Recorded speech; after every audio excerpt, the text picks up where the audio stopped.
Merci, Monsieur le Président, de me passer la parole pour présenter cet exposé autour de la thématique importante que nous avons pour la journée, ou là pour la matinée. Là, apparemment, oui, ça peut-être... Non. Vous allez nous aider comme tout à l'heure. Donc, nous disions, comme le Président l'a dit, nous voulons rappeler rapidement, nous voulons... peut-être qu'on aurait dû commencer par cette thématique, mais nous pensons que c'est aussi bien qu'on finisse par là, qu'on clarifie des thèmes dans nos têtes pour qu'en parlant tout à l'heure, que dans des échanges, que nous ne soyons pas en train de nous mêler les pédales. Qu'est-ce que nous appelons chômage? Qu'est-ce que nous appelons jeunes? Les prédécesseurs ont déjà beaucoup parlé de code de chômage. Peut-être qu'on va voir s'il y a une ou deux choses encore à rappeler. Là, nous allons présenter quelques chiffres au niveau mondial et au niveau de l'Afrique. Et nous allons présenter sur le cas de Cameroun, où nous avons un peu plus de données qu'ailleurs. Nous allons présenter quelques atouts, peut-être pour compléter à ce que les autres ont déjà dit, du chômage dans le monde. Vraiment, en élément de contexte, nous savons bien, les autres ont déjà rappelé, peut-être qu'on peut passer rapidement, c'est les nombreuses crises auxquelles le monde entier en général et l'Afrique en particulier ont fait face ces derniers moments, ces dernières décennies, qui ont fragilisé le tissu économique et donc certains volets sociaux ont eu du mal et l'emploi ou alors les distorsions du marché de l'emploi en sont des conséquences. Je vais faire un deal avec vous. Oui. Allez directement sur le Cameroun. Voilà, donc c'est ça ce que je voulais. Directement sur le Cameroun. Donc, alors, nous allons, Monsieur le Président, sur votre permission, je voudrais tout de même qu'on s'arrête sur le concept, si la jeunesse, le concept de jeunesse, nous pouvons avoir une idée. Dans la préparation, nous nous sommes dit qu'il fallait quand même rappeler, comment on dit ça, la diversité dans la définition des tranches qu'on considère comme jeunes au niveau mondial. Parce qu'il faut parler de cette problématique, il faut effectivement s'attarder sur cette tranche. Sous votre permission, Monsieur le Président, je voulais dire un mot sur le chômage. Si vous permettez qu'on passe sur le thème de jeunesse, et si vous le permettez, on peut s'arrêter là-dessus. Mais sinon, on peut aller directement au chômage. En réalité, nous avons la charte africaine de la jeunesse qu'on partage, voilà, qui fait que c'est 35 ans. Mais en Europe, c'est 24 ans ou 20 et quelques, au maximum. Donc ces données-là, dans notre milieu, nous les connaissons. Okay. La même chose, jeune, qui est chômeur, qui n'est pas chômeur, et ça on connaît. C'est pour ça que je vous invite pour le Cameroun. Okay. Là, au moins, on est au Cameroun, on va découvrir un peu pour les échanges. Ok. Donc, nous passons rapidement. Allons-y, les données sur... Voilà. Quelques données, allez-y. Voilà, à partir de là, nous commençons au cas du Cameroun. Donc, nous présentons par cette diapo la population jeune. Dans le cas du Cameroun, nous prenons la tranche 15-34 ans, tel que le MIGEC, à travers la politique nationale de la jeunesse, le retient. Donc, nous voyons bien que la population jeune décroît avec le temps. Nous avons là les données de 2010, 2014 et 2016. Allons-y, slide. Donc, ça c'est par milieu. Nous avons présenté là par milieu. Donc, on est autour de 20%. Mais en milieu urbain, la population est beaucoup plus élevée. Nous voyons bien que le chômage au sens du BIT, que je m'en vais rappeler rapidement, comme le président l'a dit, on le connaît. Donc, un chômeur au sens du BIT, toute personne qui est sans emploi et qui en recherche activement, comme le collègue du BIT l'a dit, et qui est disponible d'emploi, qui n'a pas d'emploi veut dire qui n'a pas travaillé ne serait-ce qu'une heure durant les 7 derniers jours précédant le jour de l'enquête, et qui en cherche activement, et qui est prêt à en prendre immédiatement. Immédiatement, pour nous, c'est dans les 15 jours maximum. Ça, c'est ce que le BIT retient. Donc, au Cameroun, nous voyons bien que les taux de chômage, nous l'avons agrandi parce qu'au sens strict, tel qu'il a été convenu par les statisticiens du travail, ce taux de chômage est assez faible, on l'a déjà dit depuis hier, depuis l'ouverture.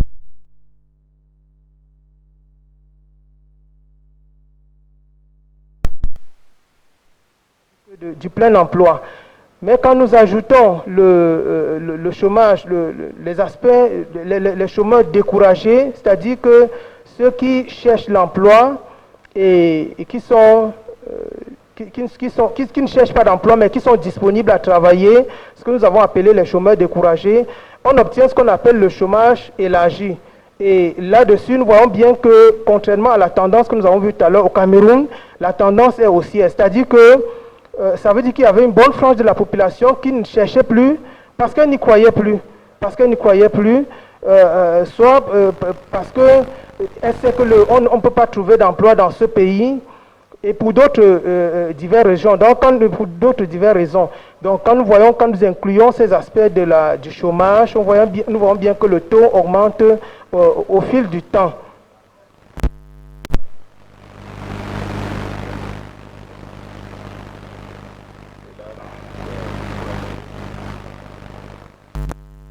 Pour vous donner les chiffres, nous avons 10% au niveau... il passe de 8%, de 8,9%, ou alors de près de 9% à près de 11% en 2014, donc de 9% en 2010 à près de 11% en 2014. Si vous revenez en arrière, peut-être qu'on peut donner des chiffres sur le chômage au sein du BIT. Il passait de 6% à 4,4% en 2016, de 6% en 2010 à 4,4%. Donc, nous voyons bien que ce soit au sens élargi ou au sens du BIT, le milieu urbain et les femmes sont les plus frappés, sont les plus touchés par le chômage. Allons-y. Bon, nous étions en train de proposer là les jeunes aujourd'hui dans le contexte de mondialisation, où nous voyons bien que, je pense que les prédécesseurs ont parlé longuement de cela, où le monde étant devenu un village planétaire, aujourd'hui, nos formations qu'on donne aux jeunes devraient répondre à un besoin exprimé sur le marché de l'emploi. C'est pour ça que nous pensions que ce cadre, ou alors les structures comme l'AMCET ou les structures publiques en général, les structures internationaux comme l'AMCET et ACET devraient pouvoir travailler en coordination avec des structures nationales pour que les formations soient harmonisées et répondre à des besoins soit nationaux ou internationaux. On ne devrait plus faire des formations seulement pour... je voulais dire les chiffres.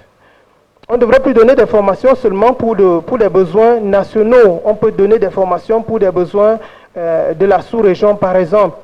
Donc, non, on est allé très vite.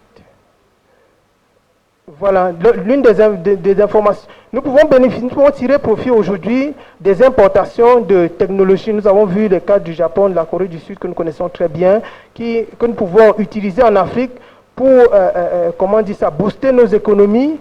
Les importations de la technologie aujourd'hui, nous avons passé beaucoup de temps à consommer que de chercher à comprendre ces technologies. Bon, quelques limites face à la pression du chômage, les uns et les autres l'ont relevé, le nombre croissant des chômeurs dans nos pays, si rien n'est fait, on va assister à ce que nous avons appelé les fuites de cerveau que nous connaissons tous bien. Beaucoup de nos chefs d'État, ces derniers moments, cherchent ou alors mènent des mesures pour le retour des personnes de la diaspora dans leur pays pour investir dans leur pays. Mais nous allons reconnaître que si rien n'est fait, tant au niveau institutionnel, pour les recevoir, comme le collègue du BIT par exemple, des cadres favorables pour les recevoir, à coup sûr, on n'aura pas de résultats malgré tous ces efforts. Aujourd'hui, nous avons des phénomènes de migration clandestine.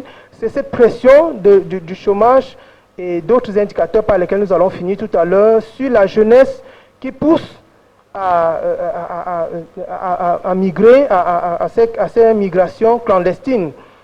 Donc nous disions, pour peut-être finir, dire que le chômage aujourd'hui, c'est la thématique qui nous intéresse, mais je pense que pour nos cadres africains, vu les chiffres, nous avons vu tout à l'heure, même le chômage élargi ne franchit pas les 12%.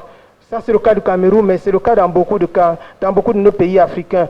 L'Afrique du Sud, c'est là où nous avons des taux.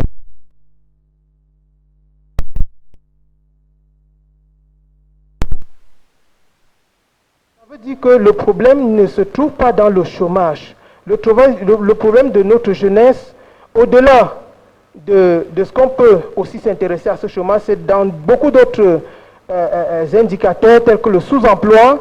Et nous voulons rappeler que depuis la 19e conférence internationale des statisticiens du travail, le cadre conceptuel, nous voulions parler de ça dans notre exposé, mais bon, malheureusement pour question de temps, on ne va pas y revenir. Le cadre conceptuel a changé.